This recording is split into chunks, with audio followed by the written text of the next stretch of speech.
So that's just a quick word on logos there, okay? The one thing about logos is that kind of trips me out is that I wish when I was learning logos back in college, that my professors taught me something called semiotics, okay? And I actually want to start here first before anything, okay? Semiotics is basically the language of symbols, okay? It is the theory of symbols. It's how we all communicate. It's how intelligent people, human beings, actually go beyond what's in the surface and find meaning in something visually, musically, in just any form of communication. There's always like a higher meaning towards it. And and I honestly wish that if my professors just took a moment to talk about semiotics, right, the language of the symbol, and just break it down in terms of how it's communicated, I would have had way more success when it came to my logo. Okay, so we're going to start here. Okay, and I'll give you notes to this and everything. But semiotics is basically comes from the Greek word semiotikos, which means an interpreter of signs. And that means that you are seeing something and interpreting what the signal is, right? And making sense of what it means. That's essentially what it means. The interpreter of the sign. So, if there's lightning up in the sky, in those Greek times, then people would say there's lightning up in the sky. Oh, that means that it's the Greek god of thunder, and that is a representation that they're upset, right? So that thunder is a symbol for anger. Does that kind of make sense? Whether it's true or not is irrelevant, but essentially we make symbols out of everything. We turn everything into meaning at one way, shape, or form. Okay, so you could do it. A facial gesture, hand gestures, poetry, right? Rituals, the way you make your coffee, the clothes you wear, the food you eat, the music you listen to, Morse code, marketing, commercials, movies, YouTube videos, right? Instagram posts, all these things have meaning under the surface. They communicate something and there's more meaning behind that. And you're going to see that tonight. Okay, so let's just be practical. Okay, so they mean something to others. So we'll start with typical signage systems. Okay, and other things and things related. When you see a stop sign, obviously we interpret that as stop. When you see an apple, that's obviously to you. You say to yourself, that's an apple. And when you see a crown, you say to yourself, that's a crown, right? But if I ask you, what does stop mean, right? Or what does it represent? What is it really saying? What is it signifying? What is it a symbol for? You would say that, well, that means that there's danger.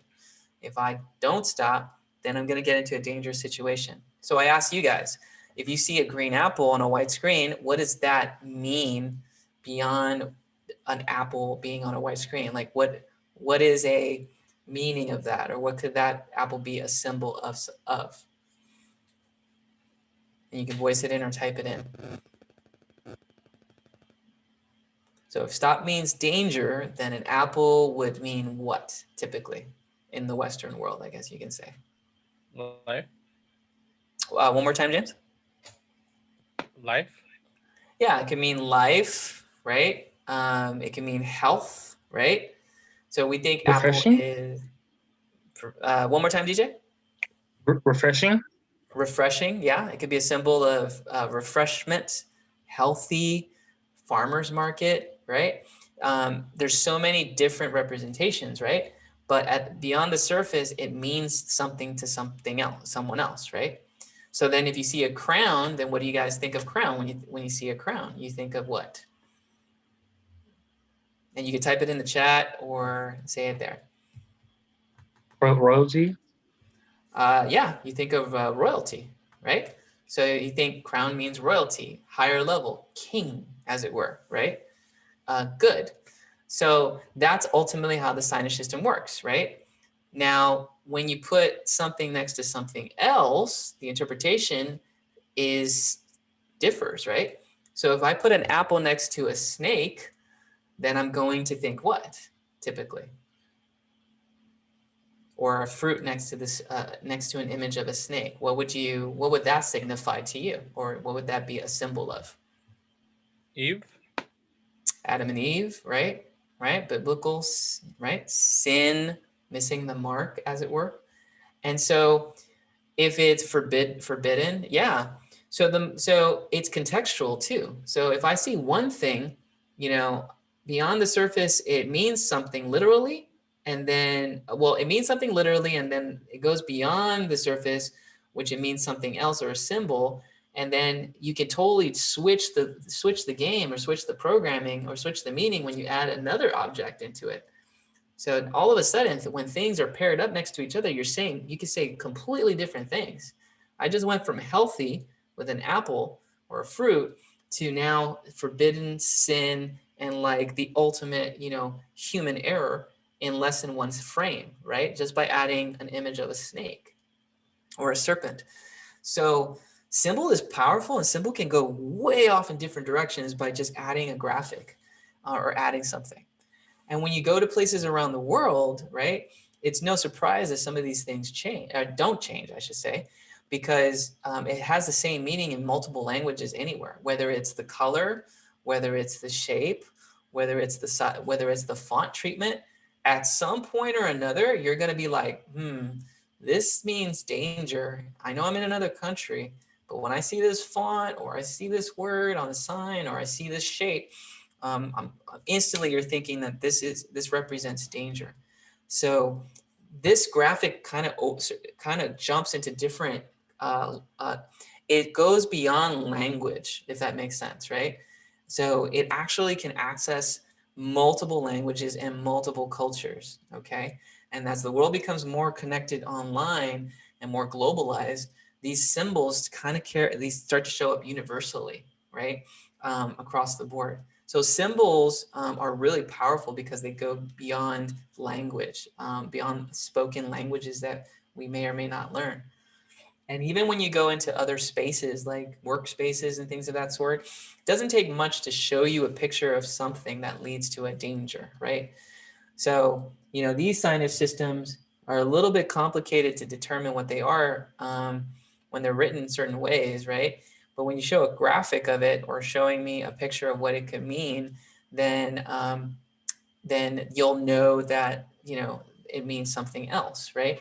So writing it is one thing, but showing a graphic of it means something else, right? So, you know, these systems say beware, but if I didn't know what they meant, it's hard for me to say beware, if that makes sense, right? So sometimes having a shape or a color can be really, a powerful thing, right? So sometimes random symbols cannot work, but if you have universal symbols, then that's helpful too, okay? And thanks for James for sharing that resource, symbols and allegory and art. So that's a useful tool. So we'll definitely take a look at it during the break. Okay. Okay. And there's so many different relationships when it comes to these symbols or signifiers. The official term is signifier, the thing that is sending the signal or the sign, and then signified, which is the thing that I receive. It's also known as denotation and connotation, which is like what you see is literal versus what it means beyond the literal. But ultimately, we just want to kind of understand the vocabulary, right? The signifier is the object. It's the apple. But what is it signified when it's put next to a different object? Well, it means temptation if it's next to the snake. It means healthy if it's on a next to a stethoscope, or it could literally mean it's a fruit if it's on a white background. But as you can tell, it can mean healthy in other things as well. Okay, so you know, connotation, denotation is another way, and we'll see that. Okay. So signifier, right? Apple, palm, different languages, doesn't matter whether it's in one language or another, I still know that it's an apple, right? So graphics do signify it. So what happens when I put an apple with a computer company? What does that say? What was Apple trying to communicate when they had their logo? Why even the name Apple Computer, right? If you've ever read the autobiography of Steve Jobs, you know, there's multiple reasons and different versions, but ultimately the argument that Steve says is that Apple was not only the first letter of the alphabet, which means you would find the name at the top of a business book, right? Typically they're in alphabetical order. So Apple would always be typically at the top of the first few pages of a book, if you're looking at business books. But also, you know, there's a symbolism behind the apple. It's good for you, right? It's healthy. It's different. You know, it's sort of, it's there. It's always there. You know, an apple a day. There's this sort of meaning that it has with people that no one ever thinks an apple's bad, if that makes sense, right? We think of it as more of a healthy and a good thing. So if I want to start a computer company and I'm competing against IBM, which was the truth, I have to come off as something that is way more meaningful and symbolic than the competitor that's worth millions of dollars. So if I'm Joe Schmo and I'm fighting up against a big conglomerate, I'm going to need as much graphic design as possible to communicate my message on a deeper level to a greater audience, right? If I'm an alcohol company like you know, Crown Royal or Crown Royal, and I want to sell whiskey for a high price, I'm gonna associate it with royalty, because then if it looks like something that kings and queens eat, I don't even know why I did that with my hand, then you can set up a higher price, right? But it's still design that's driving this product, right? I can charge more because it looks, not only does it look more prestigious and more luxurious, but it even has a name that in my mind subconsciously means royalty and higher level. Does that make sense? Now we think of things like Crown and Coke, right? And now it's become like a staple in everyone's like drinking, right? And so it's very much like the Google of web, and Crown Royal is like is like the common, you know, whiskey or whatever that people think of. And so they make a lot of money. These companies make a lot of money, and they know how to communicate visually. Okay. Types of signs. Okay, now let's get really, really practical on the types of signs. Okay, and if you have a question, you can totally stop me, guys. Feel free. You can type in a question and stop me there. Okay. So here are the things that I always kind of bring up to students in terms of like how to communicate things. There are three types of things that we can communicate. Okay, there's an icon, an index, and then there's the symbol. Okay, which is a little confusing in the beginning, but let me kind of revert to it. Okay. Now, the first thing you want to know is icon. I always like to say icon is what you see is what you get. Okay, so I know there's like this huge, you know, representation on top, you know, pictorial representation, a photograph, a model of a building.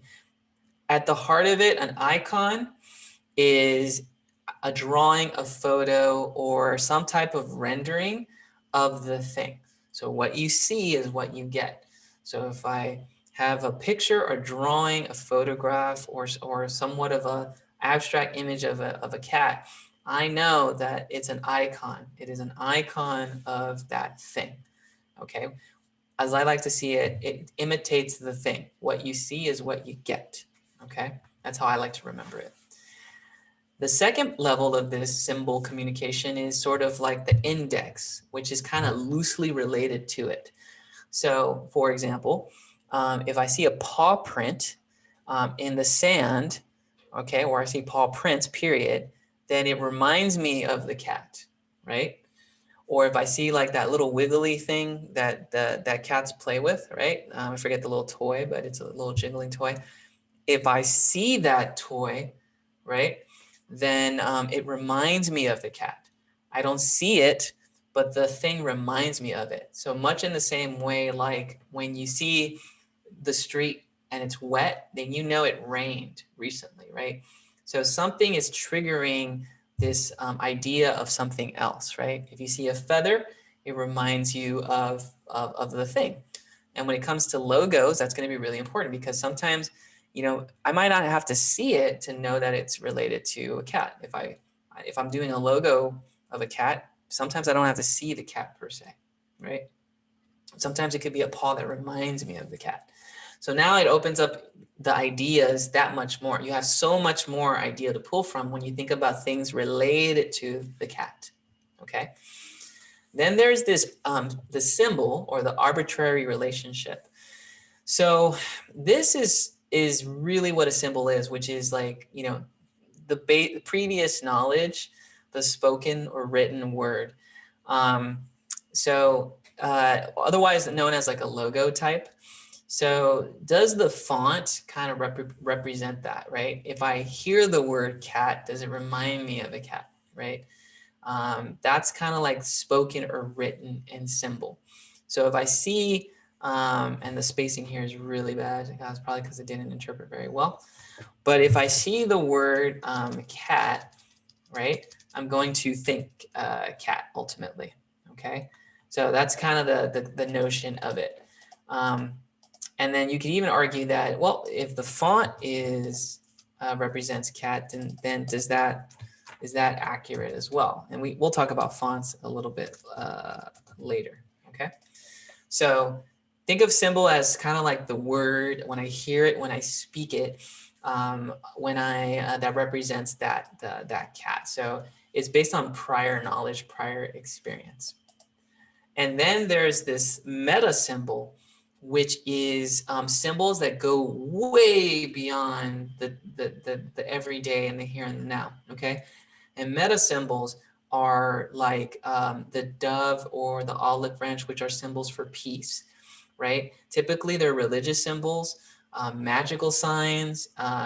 You know, they're symbols that basically mean something way higher beyond what is reminds me, beyond what it looks like. And a meta symbol is like the Christian cross, right? The crucifix. It's not just two lines, but it's way more than that, right? It's Christianity, right? It's the crucifixion. It's sin. It's redemption. It means so much, right? Then then there is like the Star of David, right, which represents the balance, which represents things that are here and now versus things that are celestial and high up above, right? We have the yin and the yang, which are symbols, right? There are basically the positive and the negative, right? Things that are good versus things that are bad. So these symbols have greater meaning. Question, okay? Why is there a swastika in this slide? Okay. Why did I place a swastika in this slide? Okay, we're talking about meta symbols. Okay, so if these are religious symbols or magical symbols, then why did I put a swastika? Okay, David, you say it's not a swastika. If it's not a swastika, then what would it be, David? Oh, Michael got it. Okay, you're right. It's a symbol of Buddhism.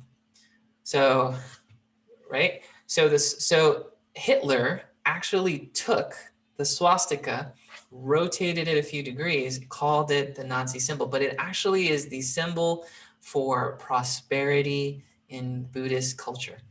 So if I was to quickly Google the swastika in meaning in Hindi, then we would see, and I would actually even motion that there are temples that you would see that show the swastika there. So let me see if I can pull that up. Swastika temple.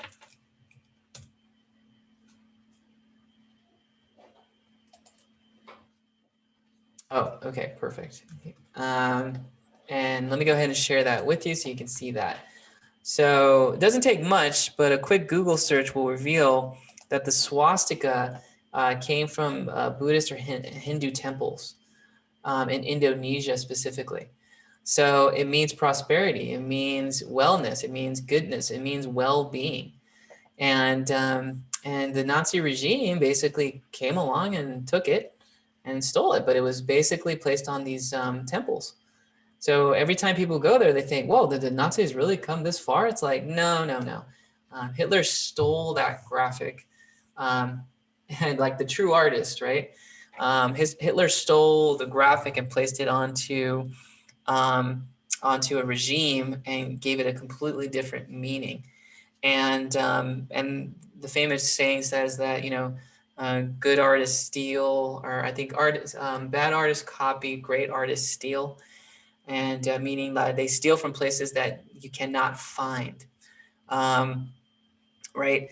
So when you steal something, you don't know who stole it, right? When you copy somebody, you know where it came from. So, you know, Hitler stole that concept, and most people didn't have internet back then, and they didn't really travel as to Indonesia. So they didn't know where this came from. To them, this was just this really clever image, but in reality, it meant prosperity. And so that was probably an indication of what the Nazi regime was trying to do to communicate to his people, which is, we're going to prosper, we are going to advance, we are going to be #1 in the world, and we are going to take over. And they almost did. They almost came very, very close. And that showed up in a lot in the symbolism as well. So never underestimate the power of a good logo or a powerful symbol, because that's literally what the Nazi regime was. They were considered a cult, and they would really almost look like it almost seemed like religious zealots at that point, because they believed so much in the motherland. So yeah, pretty scary stuff. But now you know, if it ever happens again, what we need to watch out for. Okay, and I learned that from taking a trip to Germany. It was a good talk, but the tour guide mentioned that we never want this to ever happen again in the world, and quite frankly, we almost came pretty close for this happening again very recently. But I'm not even going to go into politics. So it was very interesting to see that happen right before my eyes, in my opinion. So symbols are everywhere, guys, and there's so many different versions of it, but all these things kind of communicate messages. So if you look at things like symbols for coffee, symbols for sleep, symbols for plus, symbols for martinis, everything of that sort, right? When you put them next to logos, they don't seem all that different, right? The difference is that that companies have put their names on it, okay? Which leads me to denotation and connotation, okay? And a quick thing I'll mention too about logos and just business in general. There's a really great book called "Who Can You Trust" by Rachel Botsman, and she talks about trust in the internet age. But what I really found really impactful was that she talked about how that that originally, when you think about logos, we think about them as businesses and corporations. But how did it get to this point? Here's the short story, or the short answer. Okay.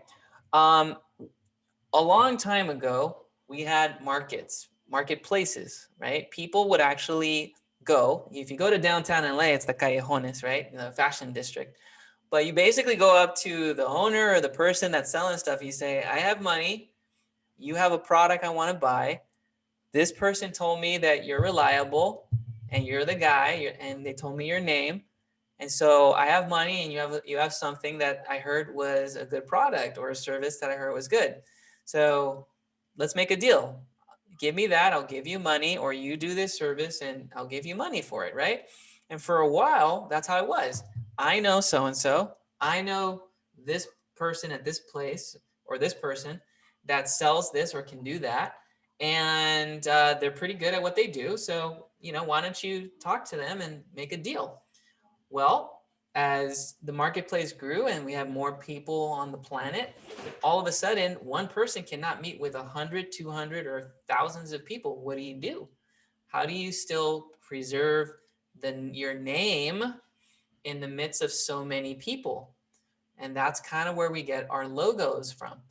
So when you think about it, right, when you see a graphic, the best way for me to communicate how I am is to show you graphically through symbols.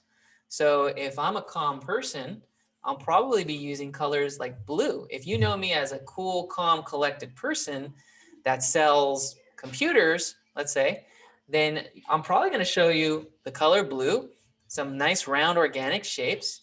I'll probably put my name on it, and and just by you looking at it subconsciously, you could kind of see that this graphic is, or the shapes being used in the name looks inviting, looks pretty relaxing, looks interesting, looks cool. So just by using art, graphics, I can communicate my values as a business to that person without even talking to you, right? That's pretty powerful, right? All of a sudden, I don't have to be in the room to communicate my values and my name to you. And that's where we get the logo.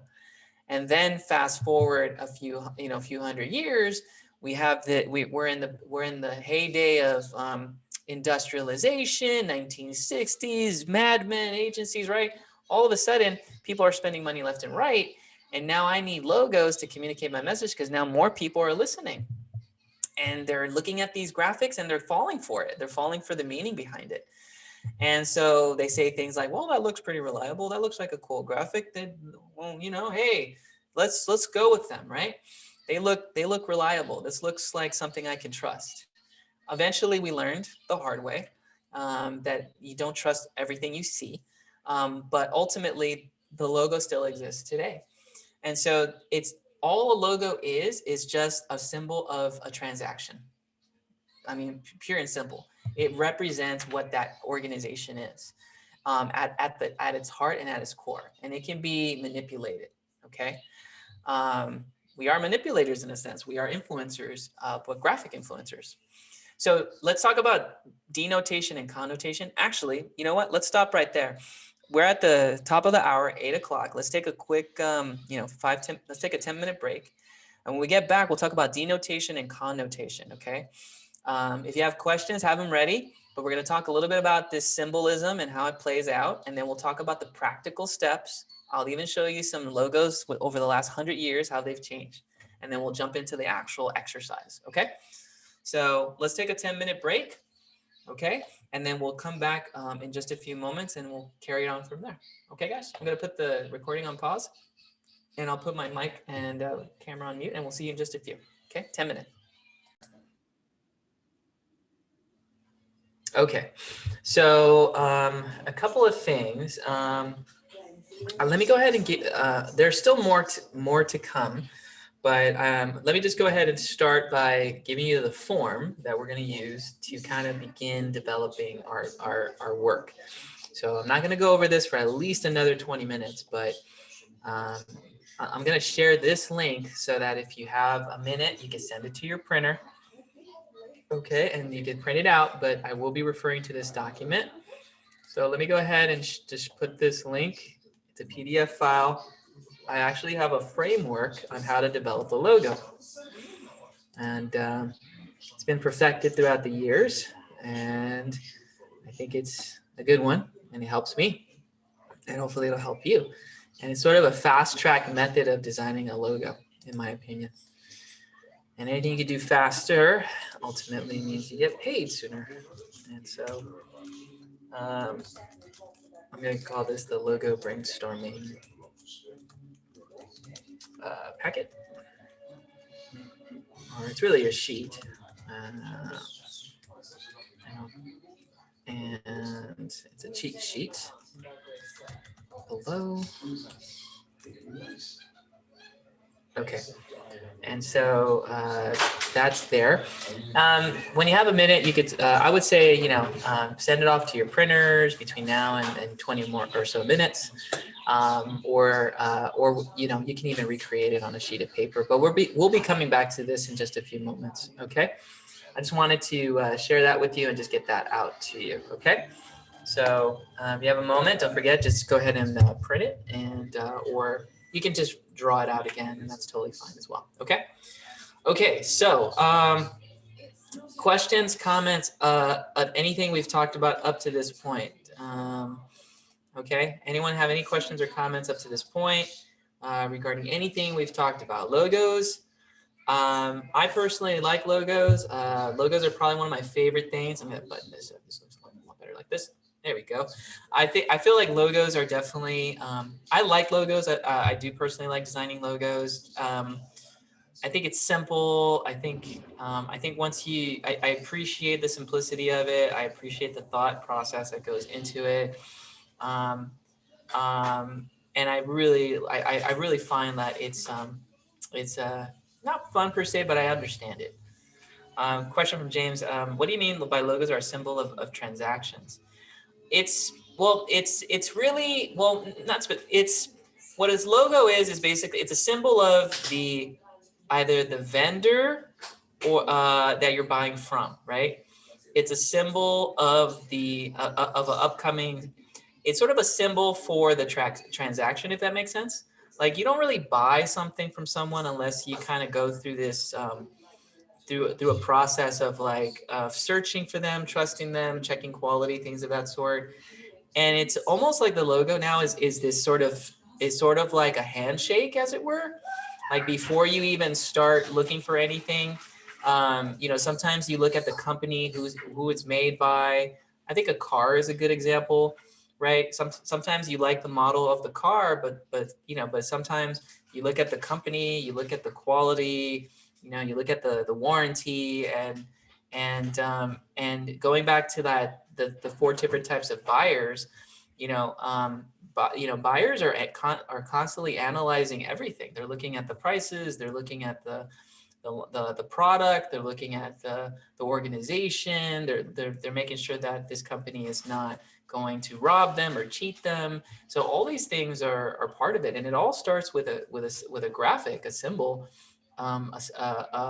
this little graphic, jewel of a thing that is the first entry point almost for everything. Because what's the first thing you notice on a car after the shape? It's the logo of the company. The name of the company is on the car, and so that you have that, right?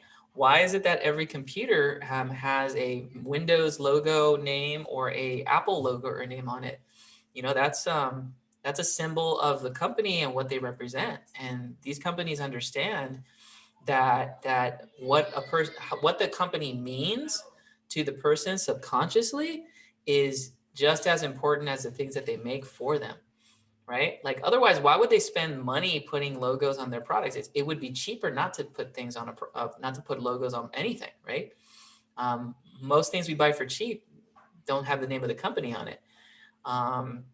Because they know it doesn't really mean much. But the big organizations, as we'll see, they understand something about the logo, which is that it is a point of it is an introduction to a potentially lifelong relationship of buying and spending. If you really think about that, right? They want you for life, and they're going to start with the graphic or the logo to communicate something that they want to communicate to you so that they can earn your trust for a lifetime, right? Does that kind of make sense a little bit? And so hopefully, I brought into it. So they understand this concept of influence more so than the public. So as designers, we are influencers, and we are a tool, and we have tools of persuasion ultimately. And I'm going to show you some of those methods right now. Okay. Did I answer your question, James? Did that kind of help a little bit? Hopefully. So it's a good question, but hopefully it breaks it down. It's so much more than just a drawing, guys. It's so much more than just a drawing, as you'll see in a minute. Okay. That's why we always have to understand the greater meaning of these things. Okay, so denotation and connotation. Okay, we'll talk about that in just a moment. Okay, so everything that is graphic has two lives. Okay, there is what you see, right, and then there's the symbol that's going on behind the thing that you see. So there's two properties going on, right? If I look at this poster, right, This is a public theater poster. It's a famous show called Bring the Noise, Bring the Funk, right? It's a tap show. Around, I think it was like in 95, 96, yeah, in the 90s. But this theater started using a famous designer that we all know today named Paula Scher. And she is amazing. She's a phenomenal designer, one of the greats. And she's up in New York. And basically, they were trying to communicate bring the noise, bring the funk. How do you communicate dancing and visually? Well, she used fonts to communicate that, right? Normally you would have like shapes, symbols, and lines, right?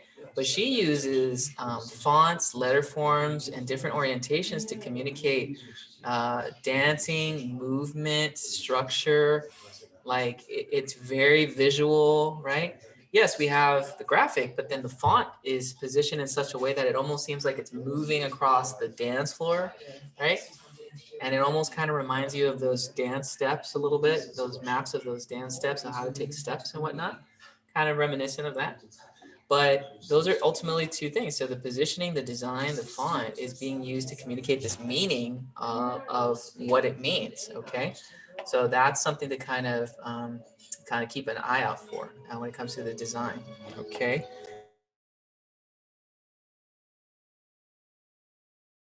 Okay, so there's that, right? Okay, let's strip away the English language, okay? So graphics, right? What is this? Well, this looks like a food, right? Of some sort. And this food is obviously showing characters. So very playful characters. So I don't have to know what it is. All I know instantly is that the thing that's in here is meant to be fun, right? So the image is meant to communicate something, even though I don't know what the language is, right? But instantly, we don't even know this language, and if you do, you could always translate it for us. But as far as I can tell, it looks like it's food. And it has characters, and these characters look like they're a whole bunch of fun, right? So the graphic is communicating way more beyond the word, okay? Just by switching the language, right? So when you take away the language or go to a different country, graphics do stand out that much more. That's why I always encourage my students to travel. Go to Europe, right? When it's safe, of course. Go to different places and go to Europe and travel the world. And you will be shocked at how much Europeans value design more so than Americans, because they look at it as a contribution to their society's culture more than anything. And in America, we just try to save a buck, right? Not it wasn't like that in the beginning, but now it seems to be the case. But if you go anywhere else, most of the places around the world have culture to them, and they understand that graphics add to the culture. Posters add to the culture, logos add to the culture. So denotation is basically what it means, right? It's basically the direct meaning. So denote is direct, like, oh, this is a cat. This word is cat, so therefore it means cat, right? And that makes a lot of sense. Now, connotation is like, what does it symbolize, like beyond the surface, right? So denotation is like, oh, okay, hey, denotation is directly what it means. Like, oh, this is denoting, oh, this is a cat. But when you're connotating, and let's say you're changing the font, then you're trying to say something about the cat in the font. Now you're connotating. You're trying to put meaning behind that image. So when you look at these different words, 1, 2, 3, 4, 5, these 6 different fonts of the word cat, which one is the best representation of a cat to you guys? Is it the first one, the second one, the third one, the fourth one, the fifth one, the sixth one? From the top, take a moment. Number 1, number 2, number 3, number 4, number 5, starting from the top. But which one is a cat? Which one is the best symbolism of a cat to you? Everyone's going to have a different interpretation, but to me, something that kind of reminds me of a cat. Well,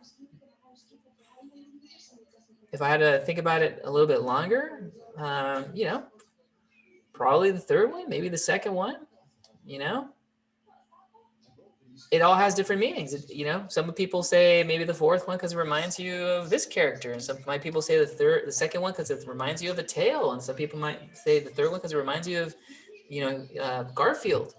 But in the end, the fonts are saying something symbolically, and different people are going to pick it up in different ways. Does that kind of make sense?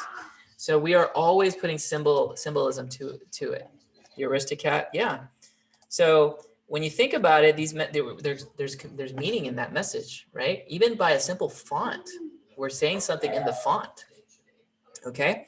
Here's a quick question. Okay.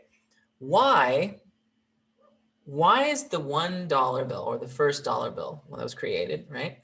Why was it drawn like the one on the bottom and not a green square with the word $1 on it? Like it would be much easier if you took a piece of paper and you wrote down, you know, $1, or put a 1 on it and gave it to everyone and said, this is a dollar. Why did we design it like the image on the bottom? You know, why do you think that might be the case?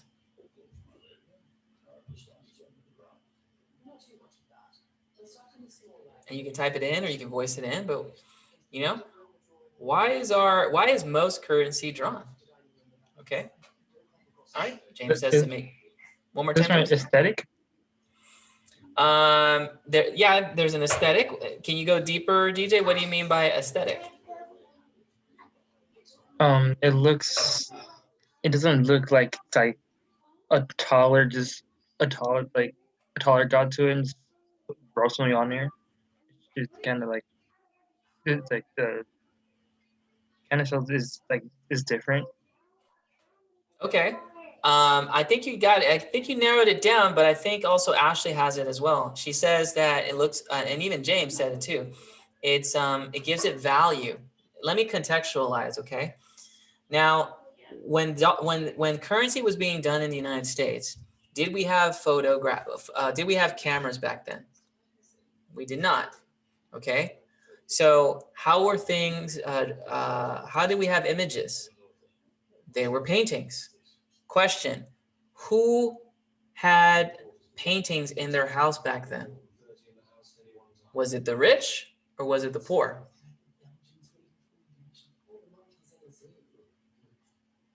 Right? It was the rich, exactly. So when I gave you this piece of paper, what I really gave you was an expensive thing that only rich people have, and now you have it. Okay? It plays with your head, right? If you all of a sudden you said, give me your gold, right? And you're like, I'm not giving you my gold. It's like, no, if you want access to this country, we're going to give you something that the wealthy have. And we're going to give you this dollar bill. And this thing is recreated like the most famous paintings that we've seen, or the rich have it. So you actually have something in your pocket that is like what the rich have. And people ate it up. They actually traded it in. They said, well, I have value in my pocket, right? It's not a dirty piece of gold, right? It's not even forged into a coin, right? Later it was. But all of a sudden, people were turning it in, and they were convinced that this thing meant expensive. This thing looked expensive. Does that make sense? They were basically connotating value in this graphic, and people went for it. Eventually, they ate it up. Today, we don't care because we have cameras and phones and things like that. But you have to look at the context of when it first started. Back then, this stuff was awesome. You could even say today with cell phones, right? Why were the first cell phones, the first smartphones worth $600? They wanted to connotate that this device is as expensive as a high-powered computer, and they wanted to connotate or give this thing that this thing is powerful and this thing has high value. So they wanted to put a little bit of power in people's pockets, and they they convinced people that through the design that this thing had power, that this thing was sleek, that this thing made them had more value than any other thing in their pocket. And no surprise, it was made out of metal. So it was a very interesting twist of like, you know, mobile devices now, at least the Apple devices, you know, they have metal on them. Well, what the hell? Why? Because it's kind of like a reverse. It's kind of like a mix between a dollar and like and like silver and gold back in your pocket, right? All of a sudden, we're putting this this material back in your pocket, and now it has value, right? So now the material is now giving me value.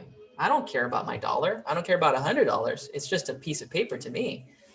Now all of a sudden people are falling for the material, and now they're saying, oh, it's made of metal. I like the silver one. I like this one. I like the glass. I like the one with steel and glass because that material reminds me of expensive houses or things of that sort. Believe me, people that know design know that materials and context, the time that things are rolled out are important, right? You know, I know that if everyone's online, that they're probably going to want to do more experiences after COVID is over. And I'm going to jack up the prices to give everyone an experience of a lifetime, right? Does that kind of make sense? It's always the opposite thing that happens that always gets people to go in. Let's talk about homes, okay? Right? Which of these two homes looks more expensive? Obviously, right? Not homes, but which of these architectural buildings, businesses, let's just say it's a bank. Which one looks like it has more value? The top one, right? Why? Well, the architecture is very Romanesque, right? Greek Roman architecture. Those were the, you know, the era, the Roman Empire, the great Roman Empire, right? They controlled everything, right? At one point. No surprise that these buildings now look like, you know, banks, and they look like these fancy buildings because they're trying to say something about the organization. We are big, we are there, we are greater than. Does that make sense?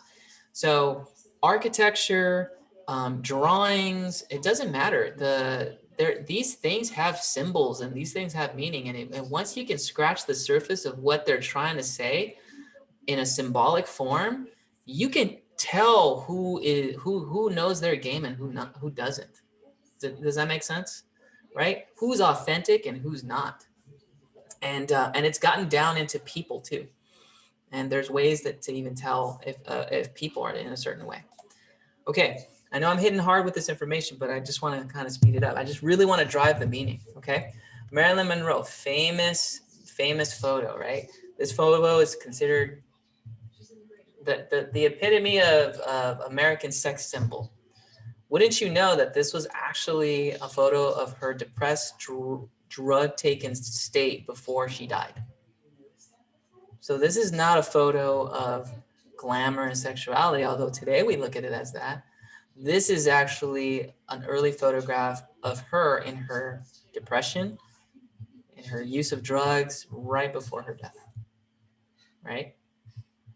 Totally changes meaning instantly when you look at it. Now you look at it twice, you're like, yeah, she does look kind of strung out, right?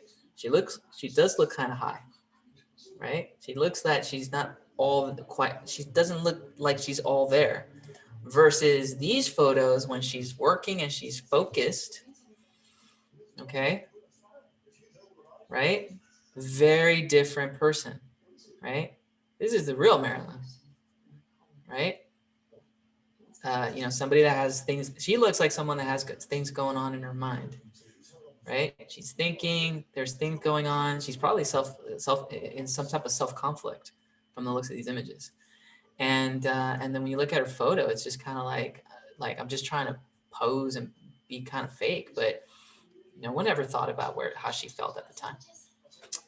So, you know, images can be deceiving, and that leads me to the metaphor, the visual metaphor. Okay, I know this is going to double dip a little bit into like Photoshop related stuff, but it's important to know. Okay.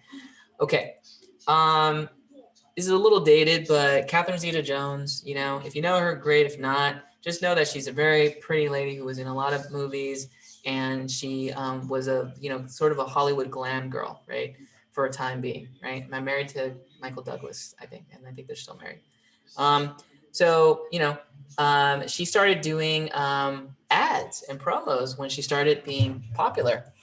So at the height of her popularity, she started doing product advertisements. So think about this for a second, right? People can be symbols, much like we know. And if we link the person to the product, we're saying something. Oh, she's pretty. Oh, she's elegant. Oh, she's exclusive. She's the hot, you know, Hollywood girl. And then the moment I put a piece of jewelry and the name of the company next to her, now I'm saying I've just increased the value or the impression of that object to you. Does that make sense? And we kind of know that, but now you know, like, it's being done to sort of manipulate you in a sense, right?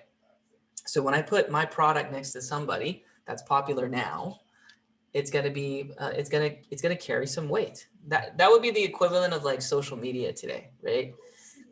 You know, I think about David Dobrik, right? You know, this Dobrik guy has like millions of followers, and then all these people want him to promote their products, right? Because he's fun, he's an influencer, and you know, all these people know him. So the moment I get a product in his hand and he starts talking about it, then it means that it's so interesting that everyone should be talking about it. Does that make sense? So now it's gone off the printed page and into the video format, okay? And so when you look at ads like Elizabeth Arden, right? The moment I put my perfume next to this person, I think that my product is glamorous, exclusive, high-end, okay? The moment I put my T-Mobile or my cell phone ad with this person, it communicates that my product isn't perceived as higher end, right? And it's still happening to this day, right? It's all about the perception, and it's gone more to social media, quite frankly, okay? But there's some bad ones out there, guys. And let me show you some really terrible ones, before, and this will kind of bring us back into focus into the logo, okay? This is a storage company, okay? Yeah, McDonald's and Travis Scott, yeah, exactly. Storage company, it says your closet space is shrinking as fast as her right to choose. That is pretty bad, right? Because when you say right to choose her and you put a clothes hanger, you're thinking abortion at this point, right? That's bad. That's a really bad message. Okay, so this is used improperly. Vodka, Absolute. Absolute Vodka had these really awesome ads where they said like Absolute this and that, and they had images in the shape of the bottle. Pretty bad. Absolute on ice. I don't know if it's real or not, but this would be a bad interpretation. If it's on ice, wouldn't you like not want to communicate that your product kills people, right? So that's bad, mixed messages or bad connotation or symbolic meaning. Don't know what this means, but you don't have to go far to know what the heck is going on here, right? So you put a picture of UNICEF Africa and you put a child with mud on her face. It looks kind of blackface. That's pretty racist if you don't know what the context is.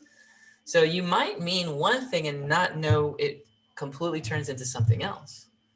So that's pretty bad. Here's a really bad one. Okay, multiply computing performance and maximize the power of your employees. That's just bad. I know they're trying to say, you know, runners, fast performance, right? But do they really all have to be African American? Like, really? And there's a white person there, right? So I know you're advertising to, you know, this person that buys your computers, but performance based off of that image is just racist. So that's not fun. Okay, and that looks like a legit ad. So this definitely looks like it was not well done. Looney Tunes, that's just weird. You know, if you're talking about chicken chunks, why would you put Bugs Bunny on it? It would seem like you're trying to promote like bunny chunks at that point. Like, am I eating rabbit? Right? And then the same with the image on the right. If it's chicken, why is it pasta? Wait, is there chicken in the pasta? Is that what it is? Right? And it has meat in it? Is it, wait. So even those messages can be a little bit misinterpreted, right? So, you know, be careful of how you combine images and graphics because that could be a factor in it as well. Okay. So, you know, design is a language, okay? And we have to know what the language means to certain groups of people. And we have to know how to decode a graphic so that we understand the meaning behind the graphic, right? One of these images is going to talk to you more than the other, right? Whether it's Eartha Kitt as Catwoman, whether it's Garfield or Cat Stevens, you know, you're gonna think one of these is gonna come and sort of connect to you. And if one does more than the other, then guess what? Design has a age limit too. So not every age group is going to connect to it, right? So some of these things actually have like a certain group of people that resonate with. Like I would probably resonate with Garfield because I grew up around the age when Garfield was popular, right? My parents might resonate with Eartha Kitt because they were a little bit younger and they were around when, you know, Batman and Catwoman and Eartha Kitt was around, right? And my grandparents, you know, or maybe your family probably remember Cat Stevens at one point. So these images do have different communication to different age groups. So it's not only culture, it's age group, it's specific. So, you know, it's important to know because, you know, as the world becomes more connected on the internet, some things turn into universal images, but sometimes it just goes into one group only versus the other, you know? And so, you know, it reminds me of Karen, you know, like before, you know, there was you know, before Karen was just Karen. Now Karen is like a symbol of like white, and of bigotry, you know, and I feel bad for the people named Karen, you know, they didn't sign up for it, but all of a sudden we make, now we have different meanings for names. And so the connotation of the name Karen is now taking a whole new meaning, which is kind of sad. And I feel bad for the people named Karen, right? I'm Puerto Rican. My name is Miguel. Thanks, Coco. Right? Now everyone thinks I'm Mexican. So, you know, I gotta basically, you know, tell people that, hey, I'm Puerto Rican. I'm not Mexican. You know, I don't have a dog. Whatever the name of the dog is. So, but I had to do that. I literally had to go to work in my daytime, and I had to, you know, say to people, I'm not Mexican. People, I'm not Mexican. You know, it's like I'm an American. I'm Puerto Rican. You know, I'm a Caribbean.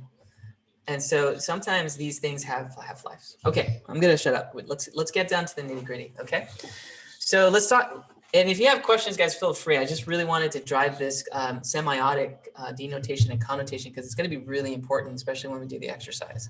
So I'm going to go a little quickly here in terms of definition. Okay, so what is a logo? Okay, a logo is basically the combination of word, font, and picture graphic. That's what a logo is. This is not a logo. It is a logo type.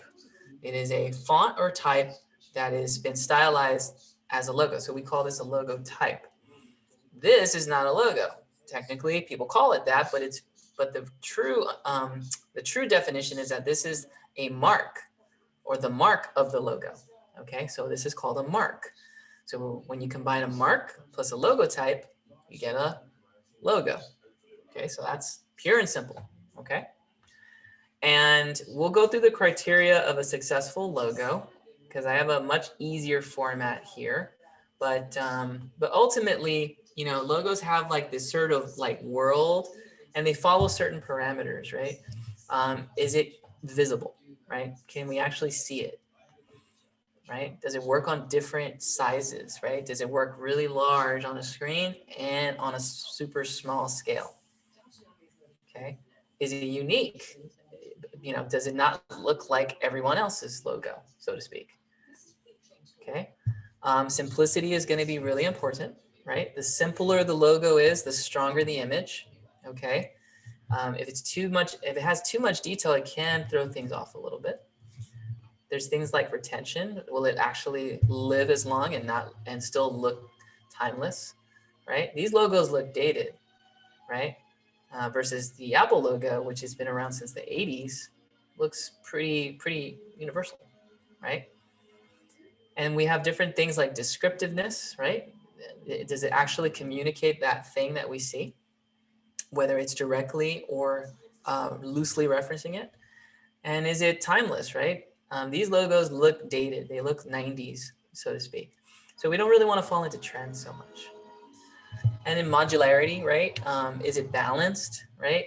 The logo on the left, not very balanced. Logo on the right, it is balanced. It feels like it can work in multiple formats because it's contained properly, right? Space or balance, that's what we're talking about. It has to work in multiple formats. So, you know, it has to kind of work like the logo on the right and the left, and not so much like the other logos on the right bottom. You know, Bahamas is weird. It's like, it's just taking up so much space. It's not very balanced. Whereas, you know, the Quark logo looks very contained, and it looks like it can take up a multitude of different spaces. So it has a nice feeling of containment to it. Okay. And there's equity, right? When logos change, do they still have that same look, that same form that's noticeable? So NFL hasn't really changed. They've changed slightly, but the universal look of the shield has pretty much remained the same. KFC has pretty much remained the same before their refreshes, right? The noticeable mark, the square, the shape, the logo. Dairy Queen has remained relatively the same for the most part. Okay. And some of these logos have a life, they evolve. Okay. And so I'm going to show you a couple of logo formats before we get into the exercise. BMW, original logo started in 1917. Hasn't changed much. I don't know what happened in 1974, but they came back to their senses in the early 2000s, it looks like. So that's BMW there. There's, believe it or not, Apple's first logo was not the iconic one. The first logo was actually a logo designed by Steve Jobs' dad, according to the biography. He took a picture of Isaac Newton and literally like Xeroxed it, copied it, and put that on there for like the first few months. And then as soon as they got funding, someone had the wise notion of like, hey, that logo is not gonna fly because that thing looks old, and we're not trying to sell a dated and old thing we're not trying to sell the future to an older audience, so to speak. So we need younger people that understand this stuff. And so they changed it right away, and now you have the famous logo. It's amazing how this logo is like over 40 years old, guys. It's like, that's kind of nuts when you think about that. So, and it still looks pretty timeless, okay? Here's a quick question, okay? I don't want to go too off balance, but does anyone know why there is a bite in the apple? Why it has a bite on it? The future is now old, man. No. Well, why the bite? Why is there a bite in the apple? Remember, this is all about symbolism. So what could that bite possibly represent? Okay, temptation, gotta have it. It's good. Okay, okay. Adam and Eve. Okay, these are good guesses. Okay. Now let's think about computers in general. Okay, let's think about the actual computer, because now we're going broad. That's a starting point. That's one level to the symbolism. Now let's go to computer hardware. Yep, you got it. Bytes. It's a representation of memory. So a byte, we all know that the best computer is the one with the most memory. So the more bytes, right? Megabyte, kilobytes, terabytes, gigabytes. The more memory, the better the quality of computer. So very early on, Jobs knew that this thing is saying so much with so little that he's like, I got to put this on everything. If you really think about it, that's like nuts, right? That somebody had that much foresight 40 years ago, you know, to see that and understand that. Okay, so logos are powerful, and it really does have an impact for the long term if you really know what you're doing, right? And they knew what they were doing, and it's still the same logo to this day. It's a jewel of a logo. Okay, it's a good example of a timeless logo that is representative of that. So they knew early on that memory would be valuable, storage would be valuable. They knew very early on, and they wanted to communicate that right away. They knew that if this thing evolved, that we needed, whether the technology got more advanced and less like a computer, we still needed to get back to the true essence, which is this thing is good for you no matter what it is, whether it's a phone, a computer, an iPad. Who knows what the future holds? A car, a watch, this thing is still good for you. Does that make sense? So a logo can be really powerful if you know what it means to the high bidder. And really smart people understand that, and they don't want designers to know that, because then designers would be charging more for it. Okay. Google, 1998, hasn't changed much. It's changed recently, but in the beginning, it hasn't really changed much. Okay. Here's a question. Why does Google why is Google using these colors? Okay, go back to your color theory. What is this? What are these colors called? Okay, it's super obscure. We didn't go into it that much. I mentioned it briefly, but let's see who remembers. Or who's the faster Googler? But yes, James, primary and secondary. So why primary, secondary colors? Because Google wants to be #1 in search. Does that make sense? So primary colors are the first colors you get before you mix and get anything else. They wanted to be #1, the first in search. And the primary colors communicate early level education, easy to understand. So they were communicating to a younger level of ourselves. How am I going to teach people how to search? Well, I have to communicate that it's easy. I'm going to have to use bright colors, put it on a white background, put a nice little block and say, type in anything you want and you'll find it right away. But the logo had to communicate that too. So that font kind of reminds us of like, Times New Roman a little bit. It reminds us of like school, right? It's like primary school. It's like being in the first grade. It's less intimidating. So I find that interesting. They haven't changed that much. It's a little bit more geometric. It's more geometric now, but interesting concept. Microsoft, a little different. They've changed along the way. The first logo of Microsoft definitely looked dated for 1975. I'll say that right now. So yeah, definitely looked dated. Okay, kind of like the 75 to 87 one. I felt like that one could have easily stayed the same. And I feel like the current one kind of went back to the modern look, but very interesting how they've changed throughout the years, right? No vision, bad design. Firefox, started off really rough, evolved into this, the iconic Firefox with the globe going around the globe, right? Internet around the globe. So this actually was a good refresh, I'll say. And of course, updated, and if they're still around, probably still the same if I understand. Xerox, they used to be business machines, right? So they've evolved throughout the years, and they've kind of gotten back to the 1949 look and stayed there. But at some point, they kind of switched. But they've always kind of stayed to this X Xerox global, Xerox being global concept, right? For everyone, essentially. So this tool for everyone. IBM, International Business Machines, very different, right? Machines and everything was different during that time. So that's interesting. But then around 1972, they hired Paul Rand to kind of modify the logo. And all he did was lighten up the weight of it, because to him, he thought that the 1956 logo was still pretty good, but that it needed a lighter weight. It needed to lighten up visually to make it accessible, less heavy to the eye, as it were.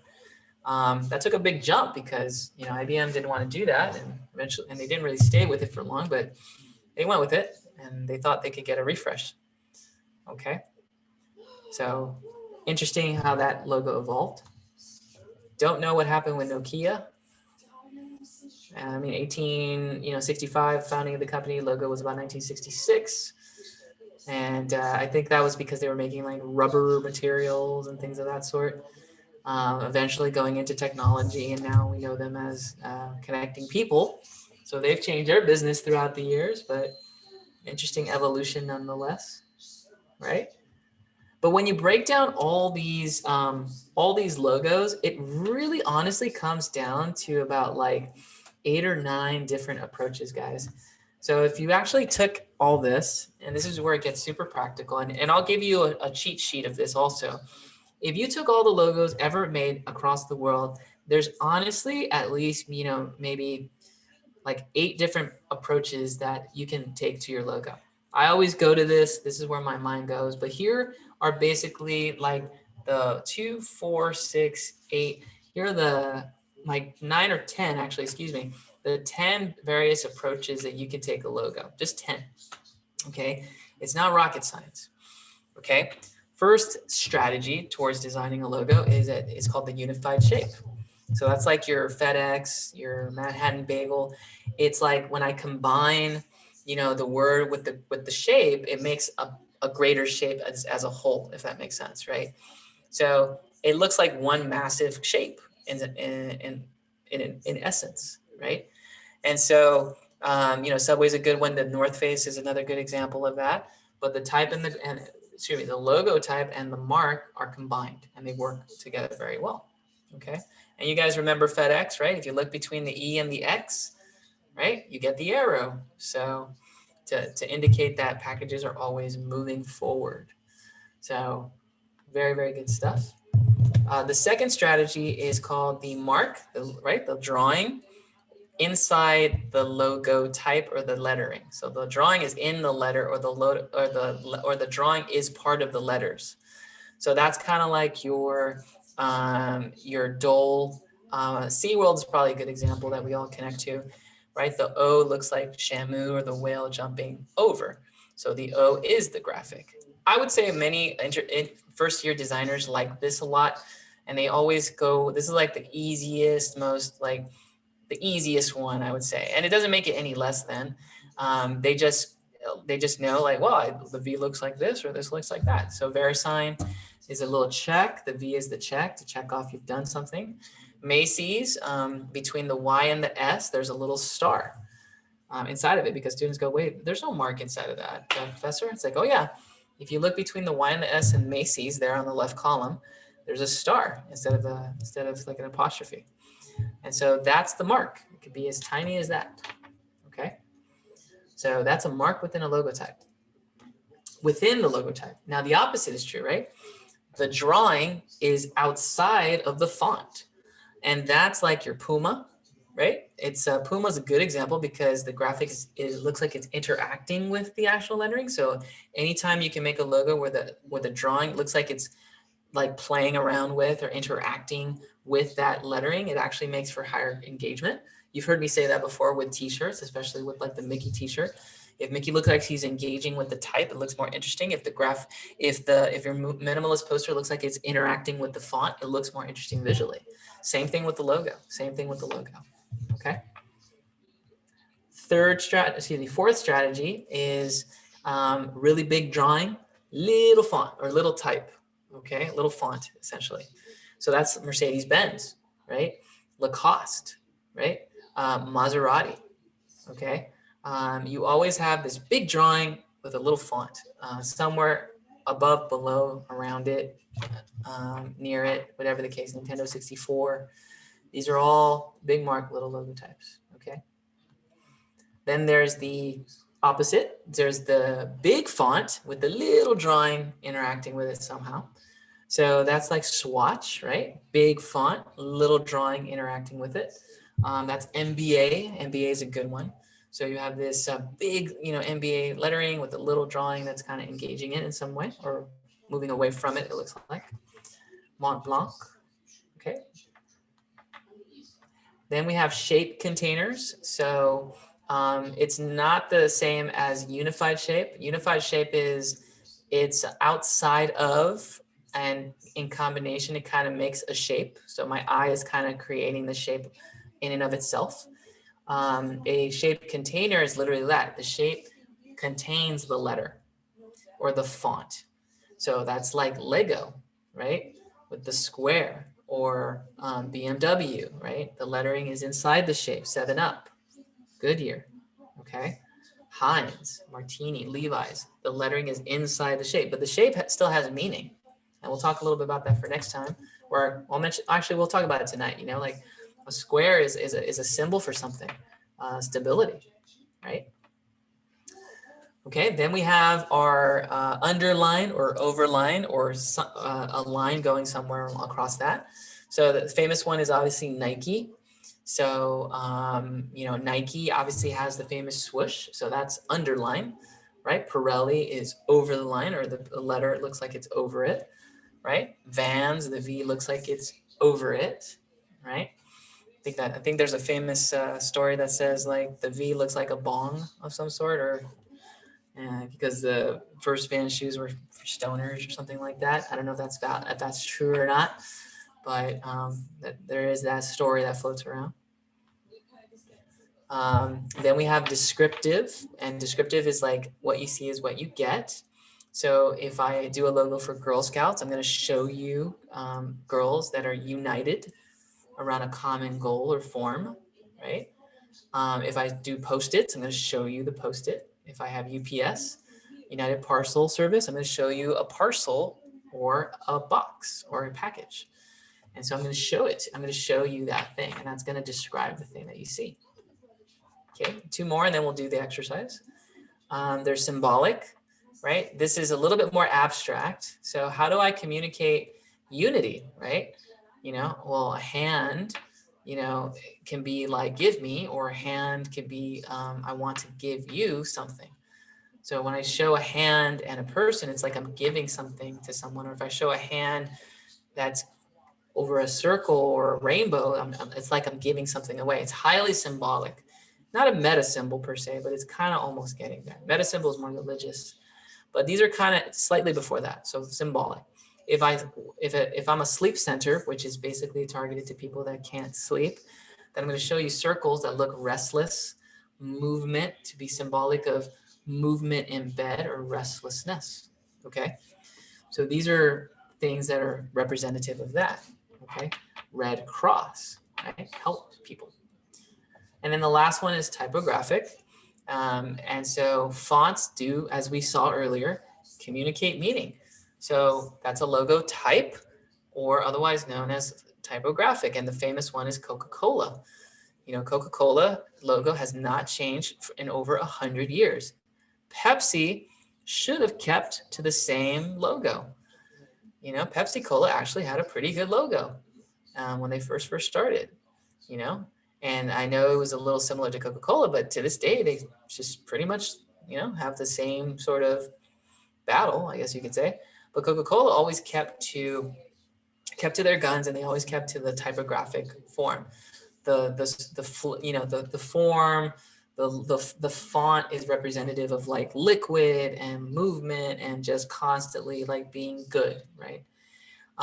Then you have like Stussy, right? You're using urban, you want to communicate urban art. And so I'm using a sort of a graffiti art as inspiration. And urban art, graffiti art is a legitimate art form. So we can even go that direction if we want to, right? CNN, all typographic, right? So this is a logo type, and even a logo can be a logo type. Hertz, right? Italic, anything that's like sort of angle always means that it's moving, okay? And so these are the strategies, guys. These are all the strategies here. So what I'm going to do right now is we're actually going to switch gears, and we're going to do this exercise really quick, okay? So that you can actually practice multiple versions of this between now and Thursday, okay? So if you have this, you can make multiple copies. We're just going to do a quick exercise, and I'm going to demonstrate this, okay? I will put this up on Canvas, but let me just go ahead and give you the strategies if you want to take a look at the strategies. Here are the logo strategies, okay? And then let me put that in there. So share Okay, gonna copy the link.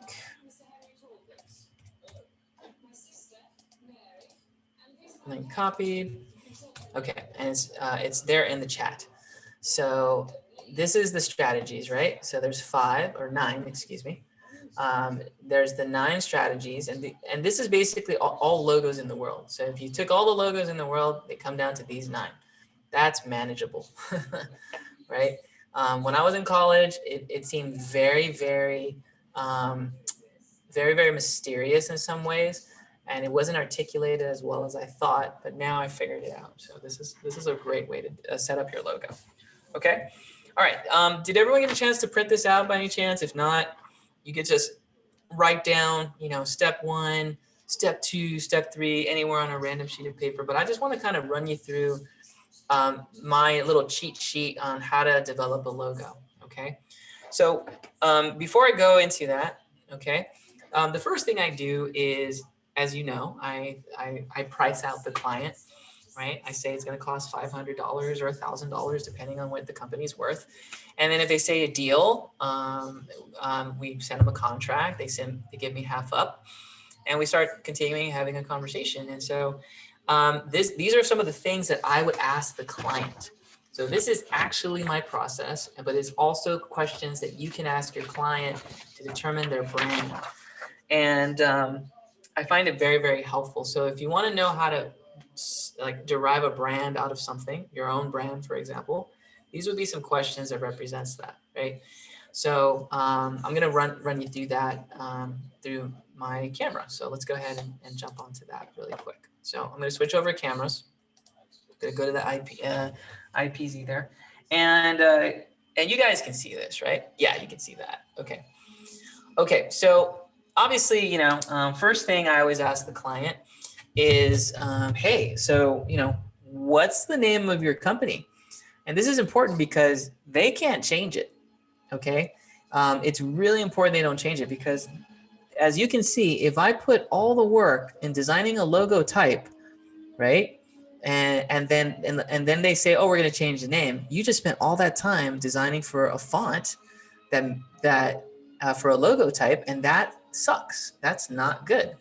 So you do not want anyone changing the name ever on your company. So in this project, I highly encourage you guys not to change the name, because it will bring you back to step 1 overall. Okay. Okay. I'm going to need a volunteer for this one. So does anyone have a company name or something that they would like to throw out at me?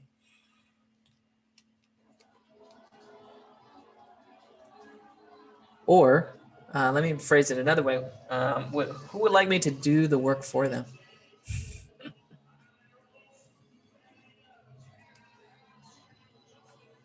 Because we're going to need a name. Nobody? So, All right. okay. All right, DJ. Okay, so DJ, is it a company? Yeah. Does it exist? No. Okay. Is it going to exist one day? Yes. And what is the company? Hidden Angels. Hidden Angels. Okay. Is that your company? Yes. Okay, cool. So so it's going to be called Hidden Angels. Are you thinking about changing it anytime? No. Okay. And I'm just talking to DJ as if I would like a real client. Let's just do it like that. Okay. You cool with that, DJ? Yeah. Okay, cool. So I'm going to talk to you like the client. Okay. So it's called Hidden Angels, right? Yes.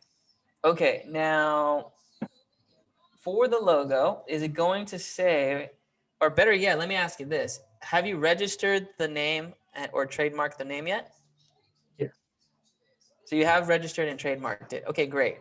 That's good, because if we find out that it's not registered or trademarked, or somebody else registers trademarks it, then we're going to have to change the name and start over, and I'm going to have to probably charge you twice for that.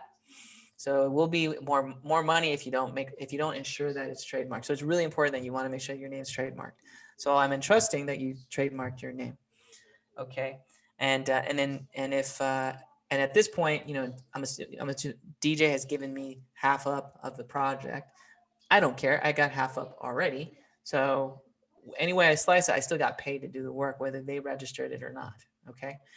But now I have him saying that he did trademark it. That's a good thing. Okay. So it's going to be called Hidden Angels. Is that correct? And so we want it kind of spelled out as such, right, DJ? Yes. Okay, so it's not going to be like an HA or anything of that sort. You're pretty No. open calling it Hidden Angels. Okay. Yes. And what is Hidden Angels again? What do you do? Basically, it's the people you least expect are the ones that will save you. So I heard they save you, and Like the the people people like least expected. the people you least expect save you. Okay, so least expect save you. So kind of like a biblical reference, right? Okay. Are you selling a product or a service, and are you in this? A product. Okay. What is the product? Uh, clothing line. Okay. So this is a clothing line. Okay. Is it Hidden Angels clothing or Hidden Angels apparel? Hidden Angels apparel.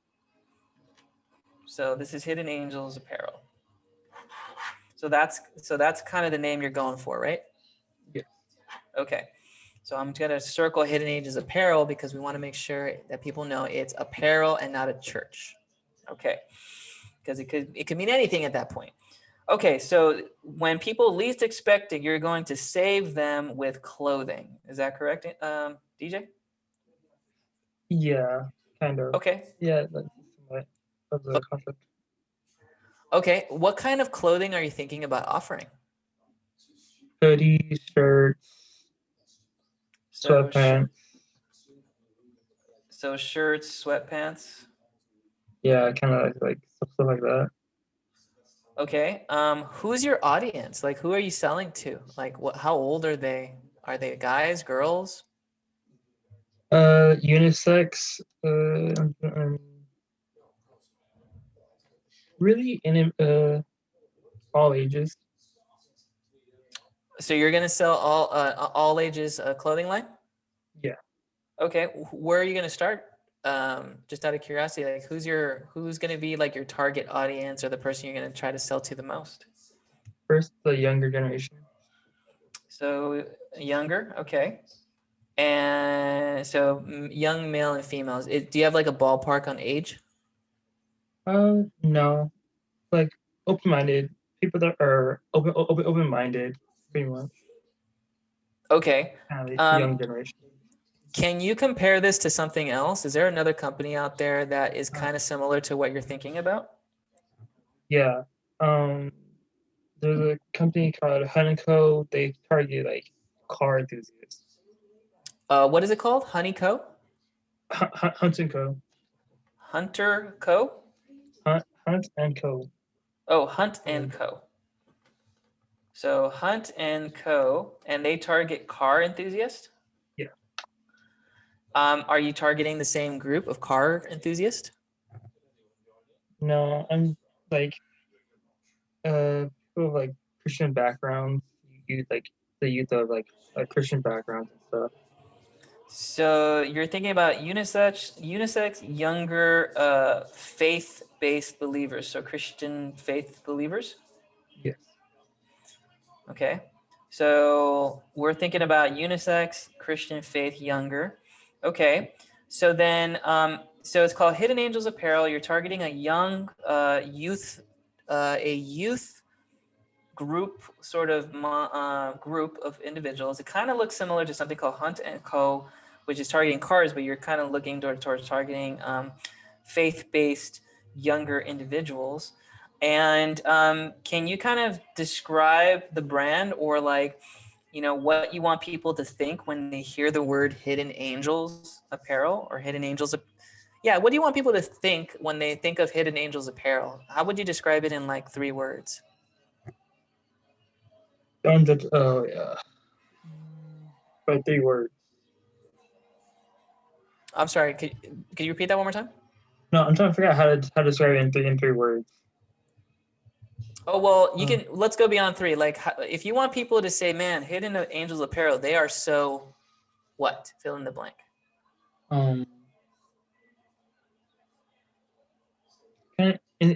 Inspirational.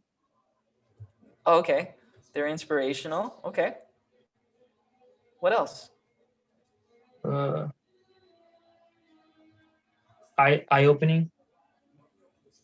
Eye-opening. Okay. When you say eye-opening, how would you sort of describe that?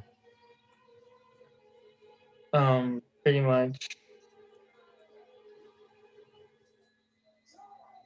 Like, can you describe like a moment when they go when their eyes are open to your apparel?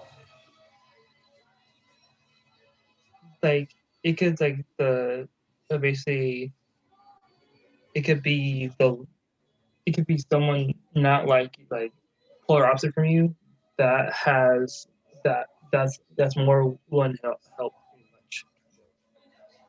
Okay. So opposite, polar opposite. So surprised, right? So you it's like you expect it to be one way, but it really is something else. Okay.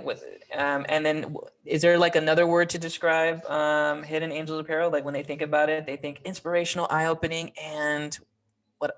One last thing.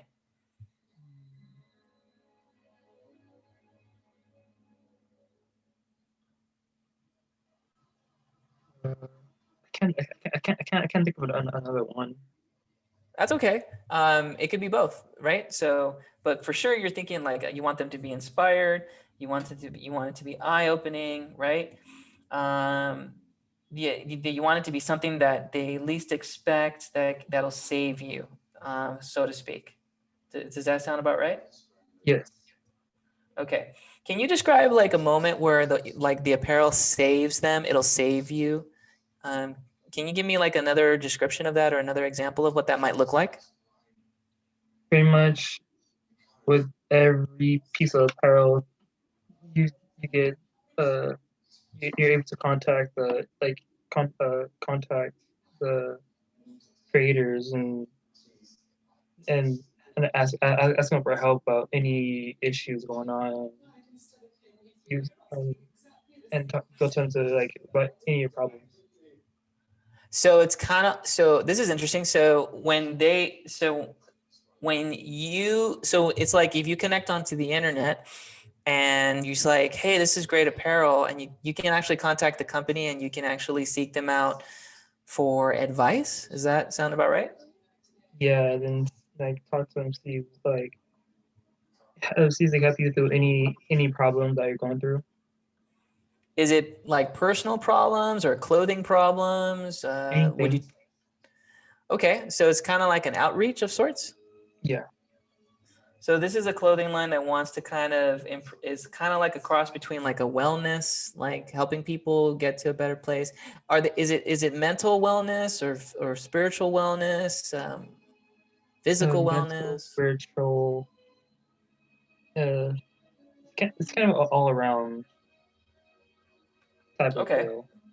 So Okay. any like spiritual, physical, really Okay. anything. Okay. This is great. Okay. Well, I appreciate you explaining that. Now let's talk about some images here. So what are some pictures that you think about when you think about your organization? Like, for example, when you think inspirational, I mean, the obvious one is obviously Christian faith, and we think about the crucifix, right? But is there any other symbols or marks that are like representative of inspirational or faith that that kind of come to mind? Like, for example, if I think coffee, I think cups and coffee beans, or if I think art, I think pencils and paintbrushes. Is there things that come to your mind when you hear the word inspirational, like objects? For inspirational. Or better, here's a better question. What's the first thing that comes to your mind when you hear the word inspiration? Someone that that shows he has success. So a successful person? Okay, so we see like a person, right? Like a suit, kind of like someone in Okay, like a suit or something. so a suit image. Okay, this is not gonna look like a good suit, but you know, I'm just gonna doodle that in there really quick. Okay, and when it comes to eye opening, okay, what's the first thing that comes into your mind when you think of eye opener? Doesn't matter how obscure or how out there it is, but what's the first thing that comes to your mind when you think of eye opening? Eye opening. Is it literal? Like, is it like literally an eye that's open, or is it, or does it kind of start there and turn and go into something else, or kind of transforms into another picture in your mind? It kind of goes into kind of like you can see clearly like a clear sight. Okay, Like and what? there's nothing like blocking you're like blocking your vision. So it's, so what was blurry is now sharp. Does that sound accurate? Yeah. Okay, so like, so sharpness, clear, clarity. Okay, so what was once blurry is kind of like sharp and straight, more or less. Yeah. Okay, and when it comes to saving you and wellness, I know this is, I know it's very abstract, but you know, when you think of, when you hear the word save you or save, what picture comes into your mind? It doesn't matter how obscure it might be. Kind of like angel wings. Angel wings. Okay, so you kind of think of kind of like wings per se, right? Yeah. All right. Okay. All right.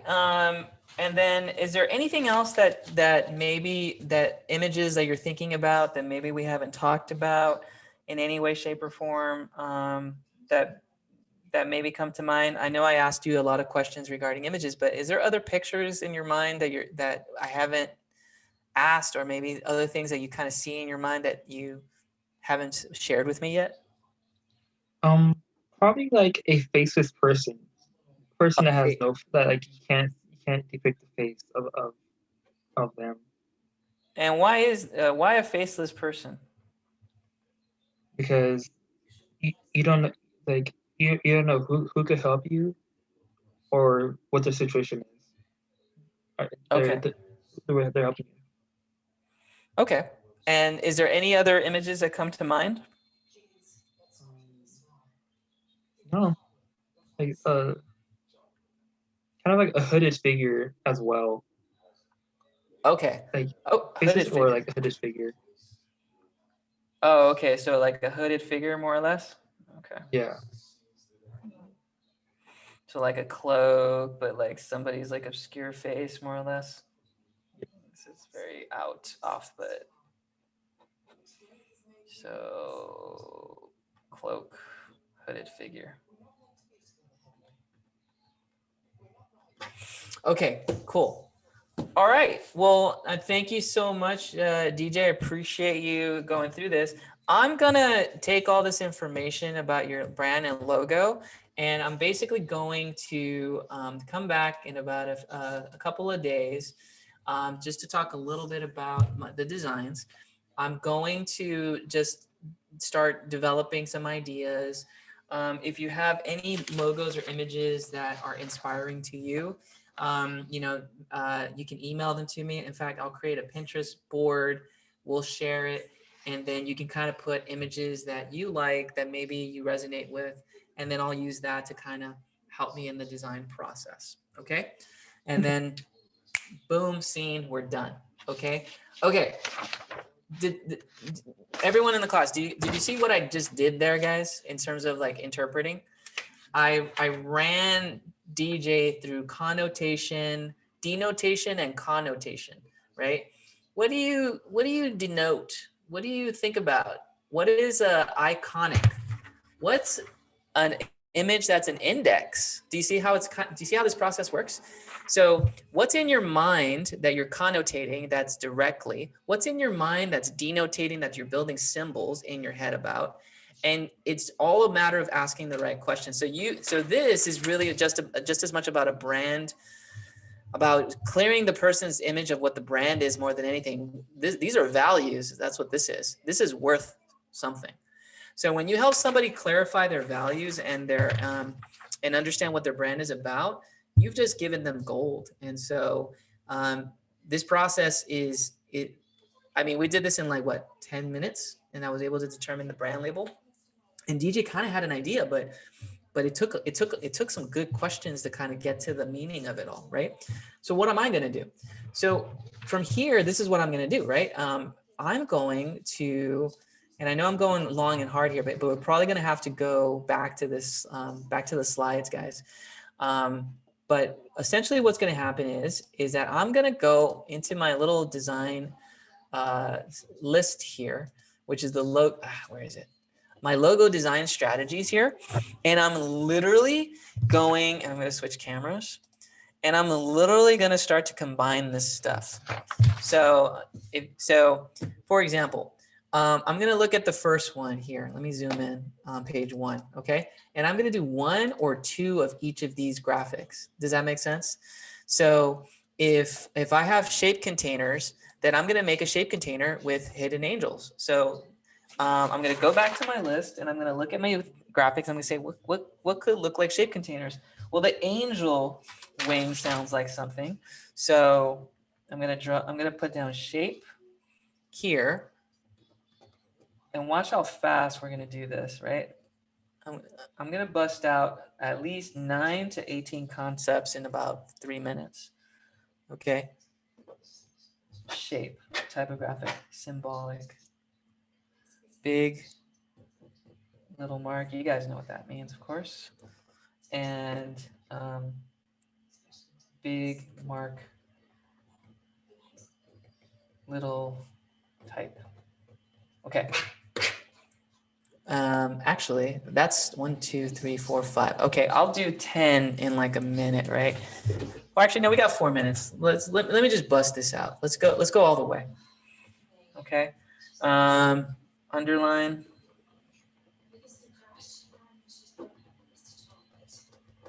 Overline. Descriptive. Obviously, I would do this much nicer. Mark. Within. Logo. Type. And forgive me, these are really rough, but that's the idea. Unified shape. Okay, let's start with some of the obvious ones, right?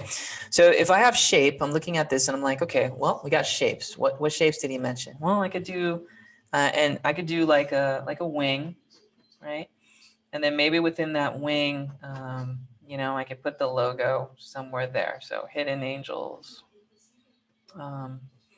you know, and maybe I can do apparel on this side, right? For that one. I can do, what other shapes? The faceless option sounds interesting, right? So, you know, maybe I'll put the hidden angels here, and maybe we'll do apparel there. Do, you know, face there too. Typographic, that's pretty obvious. You know, I'm thinking, you know, inspirational, eye-opening, wellness. So, you know, I don't know why, but I think about like flowy fonts or something like that. So, you know, what if it was kind of like Coca-Cola, you know, hidden angels, like, you know, apparel, like all handwritten out a little bit. That could be one concept. Hidden angels, apparel, going inspirational, eye-opening, wellness, see clearly, sharpness and clear. I kind of like the sharpness, clarity part. You know, maybe it's maybe the word hidden is like sort of blurry, and maybe has kind of like a blurriness to it. I'll have to do that in post-production. And angels is very clear, and then, you know, very small, and it might be apparel there, right? That's like that's a second idea. Symbolic, well, we got a lot of symbolism happening here. So, you know, the cloak hooded figure, the faceless, these are very symbolic. So I could come back to these in the symbolic and kind of play with the faceless figure or the faceless graphic a little bit.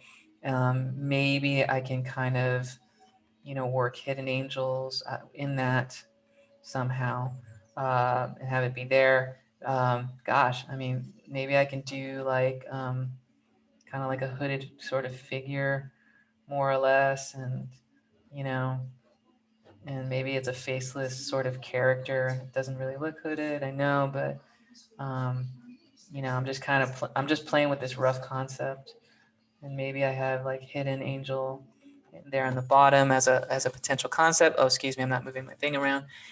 So I have 2, 4, 6 already. Let's keep going. Big logo type. Obviously, hidden angels, and maybe I put like a wing, you know, somewhere here, right? Or maybe I do a pair of wings there. So actually that's a big little logo type. So hidden angels, you know, maybe I could do like little wings on the side here, you know, whatever the case may be, that's fine. And the uglier the better, guys, the more doodle. Big mark, okay. You know, I still keep coming back to, you know, the wing, but you know, I don't want to stay with the wing. So maybe I can like see like an eye or something like that. You know, maybe it's like this eye, and you know, I got, you know, oh yeah, what if it was like a faceless figure in the eye or the reflection or something like that, you know? Um, that's pretty symbolic, and that could be like, you know, hidden angels, and where's the angel? Is it hidden in the eye or something like that, right? That could be one concept right there. I'll throw that in there. Okay. Big mark, little type. Okay. Keep going. Underline, overline. That's kind of going back to what I did with typographic. So I could do an underline with hidden angels here. Okay. And hidden angels, you know, and then the S can kind of go that way. Or maybe it's, you know, let me kind of zoom in right there. Maybe it's hidden angels, and, you know, we got like an A working itself somewhere in there. You know, and the N and the G and the L and the S, right? And maybe I'm creating the implied A with the back of the N there, and the top says, you know, hidden angels. That's an overline. Descriptive, what you see is what you get. So, you know, maybe I'm literally gonna draw, you know, an angel, and, you know, put the name in there, because what you see is what you get. And maybe I'll go, you know, to the side here, you know, hidden angels, that's the idea. Mark within a logo type, you know, that's hidden angels. That means the letter gets swapped out. So maybe the D, the letter D is going to be some type of wing, you know, and maybe there are 2 pair of wings or something like that in the word hidden angels. Okay, so that's like one idea there. And unified shape, right? Yeah, I kind of did that earlier, so now I'm kind of regurgitating some concepts, but that's okay. You know, maybe I have, the wing going into pieces, and maybe it's like flaps of wings to kind of go onto the side of the letter to make this sort of unified shape. That's one. And oh, there you go. So I got 1, 2, 3, 4, 5, 6, 7, 8, 9, 10, 11, 12, 13, 14. So like I got 14 different ideas with 9 different methods in about what, 10 minutes? And just like that, we were able to make it work. So do you see how like that could be an effective method? Now, are you still looking at designs? Yes. Are you still getting inspired? Yes. But see how clear my mind is going once I know what the meanings are, what the semiotics are, what the connotation and the denotation is. It just flows a little bit more from my mind, and I combine these images. Okay. So the uglier, the better. Okay. Was this helpful? I know I hit you with a lot, but I literally just kind of threw this process out to you, and I had no idea that DJ was going to say hidden angels to me tonight, but I was able to pull this off, right? So was this helpful? And does anyone have any questions before I let you go? Because basically between now and Thursday, you're going to do this.